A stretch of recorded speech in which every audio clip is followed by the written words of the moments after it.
On our News Hour panel tonight, I am joined by Ranjit Kumar, Senior Advocate of the Supreme Court, Aman Lekhi, Senior Advocate of the Supreme Court, Sushil Kumar is the lawyer for Mr. Raja, Mr. A. Raja, TSR Subramanian, former Cabinet Secretary, Siddharth Nath Singh, BJP leader and spokesperson. My first question to Subramanian Swamy, petitioner in the 2G case and president of the Janata Party. Mr. Swamy, I heard you speaking to our reporter earlier today.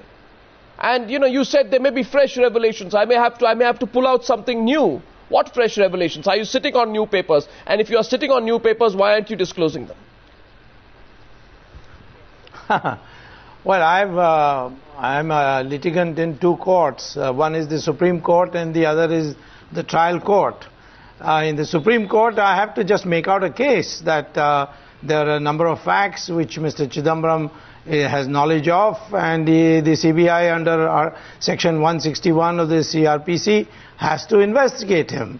They are investigating Mr. Jaswant Singh and Mr. Arun Shourie, about whom nobody talks about the criminality. What criminality has Jaswant Singh and Arun Shourie done?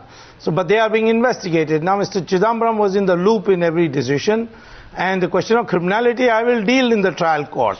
And in the trial court, the question will arise as to what kind of documentation I am nailing him with. Here, the question would only arise if somebody if there was any question from the Chidambaram's counsel side or the CBI counsel side, asking for some clinching evidence that Mr. Chidambaram actually had a malified intention. For that, although it's not necessary for a CBI inquiry, but if that came up, I would certainly present some new documents. No, what precisely? No, please be specific, Mr. Swamy, tonight. The crux of the 2G scam is corruption, where Raja twisted the rules to favor certain companies for which he received kickback. Where is that malified action? Well, you just said, Mr. Singhvi complained that I'm telling Times Now too many things. No, my question is, sir, you say as much as is required for the truth to emerge. Can you please tell me how you can equate the actions of Mr. Raja with the lack of action of Mr. Chidambaram? I don't know whether you have read the FIR or not. The FIR makes two charges against Mr. Raja. One is that he fixed the price at 2001. Yes. And the second one is that he favored Swan and Unitech and allowed them to sell the shares after getting the shares at 8 times the price they paid to the government of India to Etisalat and Telenor. Now, I can produce documents which show that Mr. Raja did it on the advice of Mr. Chidambaram. And there is a file on that. And that file I can produce in court if it's necessary. But if it's not necessary, I'll go and produce it in the trial court, definitely. Interesting. I want a response, quick response from Mr. Ranjit Kumar. Mr. Kumar? Yes, Mr. Kumar, you heard what Mr. Subramanian Swamy has said? He says, I can produce... I heard. Yes. So if he has some material before him, which he wants to produce before the court or the investigating agency, he is free to do so. He is a complainant. And if the court takes cognizance of such papers, the court can examine those papers. If the court does not take cognizance, then the paper will be of no value. My simple question is, the whole nation is debating this issue, Mr. Subramanian Swamy. Are you releasing information in parts and phases? And if so, why? No, it's no question of releasing information in parts. Listen, this debate has become ridiculous in the public domain, where they say all kinds of things, that where is the criminality? The criminality is not a question when you're asking for an investigation. And the rule, the CRPC 161 is very clear that if you know of anybody who is likely to know the facts and circumstances of the matter, then they should be examined. So Mr. Chidambaram clearly knew about the facts and circumstances. His name appears in 4 meetings with Raja. He has written 2 big letters, one to the Prime Minister, one to Mr. Raja also. And therefore the question, and the note now, this is not a note, actually it's wrong to call it note, it's an office memorandum, which amounts to nothing. Which amounts to nothing, says the government. Which amounts to the personal opinion of a junior officer, says Salman Khurshid. There's no junior officers, deputy director. You don't know what a senior officer and a junior officer is. A deputy director is not a junior officer. Not the last word. That's the point being made. Not the last word. What do you mean by last word? It's an office memorandum. It has got a file number. It has now become part of the document. You never send a file office memorandum without it having a sense of finality. You have not been a minister. You do not know this. I'm simply asking the question here. Though we are fully aware that it was the Prime Minister's office which itself... I'm telling you now. Yes. I'm telling you now, don't call it a note. Don't call it a note, it's an office memorandum. An office memorandum. I want to join Mr. TSR Subramaniam here right now. Mr. Subramaniam, let's look at the politics of it. How are you viewing this infinite feuding that is going on right now at the highest levels of the government? Pranav, it's not for me. Arnab, it's not for me to talk about infighting. Clearly, all is not well within the government. That's been obvious for quite some time now. There have been many straws in the wind which point to that direction. That I suppose any common person sees, and I don't have any special knowledge of what is going on inside, though I have my own information about it. But I would like to talk about it. But looking at the issues that we have just now discussed, what distresses me is this. We have had a full-fledged commission, Shivraj Patil Commission. At that time, it was felt that the commission was there to broadly bring out a couple of small things and keep the other skeletons inside the cupboard. Now, new papers are emerging every 15 days, every month with a great regularity. And I personally know of some more papers which have so far not seen the light of day. I now suspect that we have only seen 15-20% of the total paperwork. So there must now be, within 15 days, somebody to step in and then say, every paper in 6 ministries, in the Law Ministry, Cabinet Secretariat, in the PMO, Telecom, Finance, every other ministry concerned, and including the Devas and Antrix which started the entire show, which has been dropped out of sight. It has been, I wouldn't say whitewash, it has been sort of covered in cotton wool and kept outside. I think now it is time. We cannot now play around like this. What is CBI? Why was this office memorandum not unearthed by the CBI? What inquiry are they doing? If they're doing a serious inquiry, they should have gone to every department concerned. Yeah. Number one. Number two, this is an office memorandum. And here, don't forget, the appointment of ministers are done by under secretaries. You don't ask a prime minister to sign the appointment letter. Mr. Subramaniam, Mr. Subramaniam, from under secretary to secretary, secretaries usually don't sign letters. Mr. Subramaniam. So the under secretary, if an office memorandum, it is the considered view of the ministry. Mr. It is a considered view of the ministry. And that has to be accepted. I mean, that's a technical position. Let's look at the defense the government will present, right? The defense Mr. Chidambaram will present and the government will present. Mr. Prime Minister always presents this view that, you know, I don't get into details of what my ministers do. I can be faulted for perhaps giving too much leeway. And no, 1 minute, Mr. Swamy. Giving too much leeway and failing to read the intent behind what my ministerial colleagues did. But I can't be faulted for malafide the intent. It's more or less the same argument that Mr. Chidambaram may present. That this is my point of view, but prove to me the malafide intent. Where? Prove to me the malafide intent. Where will he present this? No, if he presents this view where in his party... Where will he present this? In Times Now or in a court? I have not had the privilege of speaking to Mr. Chidambaram. But I'm saying if he presents this point of view. Where?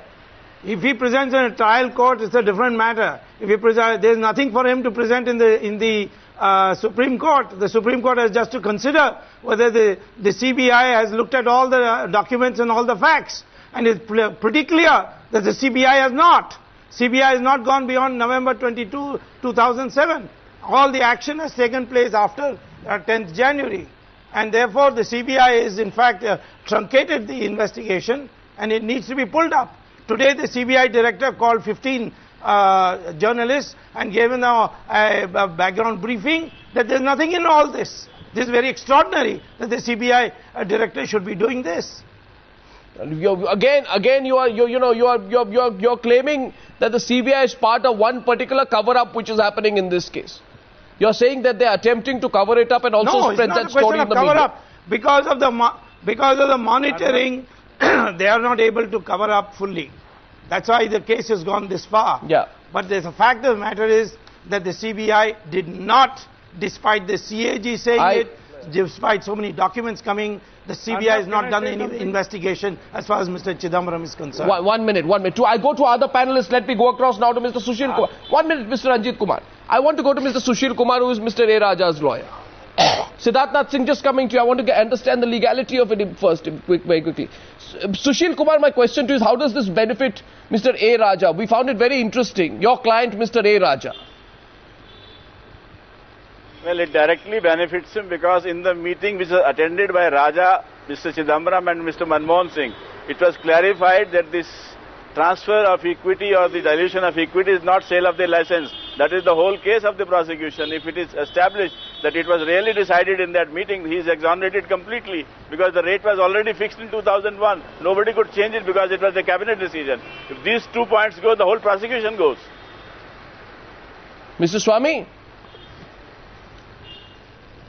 Yes. You feel No, that's why I want this correction to take place.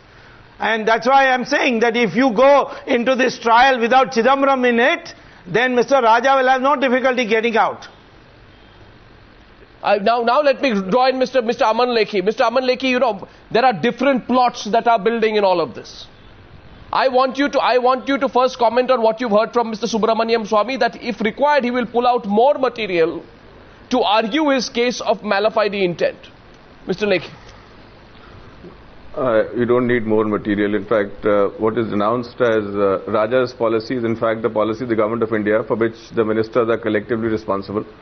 The government transacts business according to rules.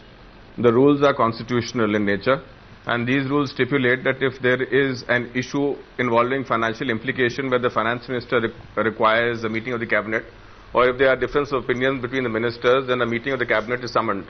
Admittedly, the finance ministry and the law ministry was in the loop all through, but at no point of time was the cabinet meeting summoned. When the cabinet meeting is not summoned, applying the principle of collective responsibility and the acquiescence of the concerned ministries in what was going on, it is deemed acceptance of what is going on, so it cannot be said that it was not the policy of the Government of India, in which all the ministers are actually involved, and it was policy of a particular ministry only. That apart, in terms of the third schedule to the transaction business rules, the Prime Minister himself can summon to himself any matter concerning the government. Now, it is amusing to hear the Prime Minister say that he wants to be kept at arm's length. The Prime Minister, the head of the government, it is he who is the face of the government. The policy of the government actually rests with him. And the Prime Minister cannot divest himself of the responsibility of running the government, or for that matter controlling the ministers. But for that matter, it is not enough to say, it is not. For that matter, Mr. Sushil Kumar, Yes. who's Mr. A. Raja's lawyer, also cannot come around and say that his client is innocent. No. At no, the most, Just hear me out. more people are guilty. Just give me a minute. Yes. No. It's not a question of more people are guilty. It's a question, please understand this. Now, insofar as this case is concerned, whatever the activists may be saying, it's a question of policy. Now, merely because the policy could have been different, or a different policy could have in fact been effected, doesn't make the choice of the policy in fact criminal, which is in fact the moot point. Now, the CBI says very rightly that Chidambaram cannot be involved. Okay, fine. If Chidambaram cannot be involved because the question of policy and just happened to be in the government, on the same logic and principle, the whole prosecution against the others is wholly unfounded. Now, what actually happened here was that, like the Circus Maximus style, what they wanted was basically feeding the present sort of accused the lions and basically savor the spectacle from the sidelines. What has happened now is that because the inherent flaw in this particular case, their own conduct has come to haunt them, and the very principle which they sought to invoke to show criminality where the others are concerned is something which is going to ensnare them in the entire case itself. This is not a criminal. I have always maintained this, that it is a question of policy. And when you formulate a policy, you can always take into account many different facets of it, not necessarily all of which will be of primary importance. Now, you talk about loss. If the focus of the policy was insofar as spread was concerned, now loss is secondary. Now, mainly because loss happened would not make the policy criminal. That may be the reason why the CBI may be saying that Chidambaram should not be involved because there is no criminality in it. But if that is so, then in that event, the whole case collapses, because you cannot segregate Chidambaram on one side and the other ministers, the ministries on the other. Documentation I am nailing him with. Here the question would only arise if somebody if there was any question from the Chidambaram's counsel side or the CBI counsel side asking for some clinching evidence that Mr. Chidambaram actually had a mala fide intention. For that, although it's not necessary for an On our News Hour panel tonight, I am joined by Ranjit Kumar, Senior Advocate of the Supreme Court, Aman Lekhi, Senior Advocate of the Supreme Court, Sushil Kumar is the lawyer for Mr. Raja, Mr. A. Raja, TSR Subramanian, former Cabinet Secretary, Siddharth Nath Singh, BJP leader and spokesperson. My first question to Subramanian Swamy, petitioner in the 2G case and president of the Janata Swamy Singh and Mr. Arun Shourie, about whom nobody talks about the criminality. What criminality has Jaswant Singh and Arun Shourie done? So, but they are being investigated. Now, Mr. Chidambaram was in the loop in every decision, and the question of criminality I will deal in the trial court. And in the trial court, the question will arise as to what, what kind of party. Mr. Swamy, I heard you speaking to our reporter earlier today, and you said there may be fresh revelations. I may have to pull out something new. What fresh revelations? Are you sitting on new papers? And if you are sitting on new papers, why aren't you disclosing them? Well, I'm a litigant in two courts. One is the Supreme Court and the other is the trial court. In the Supreme Court, I have to just make out a case that there are a number of facts which Mr. Chidambaram has knowledge of, and the CBI under Section 161 of the CRPC has to investigate him. They are investigating Mr.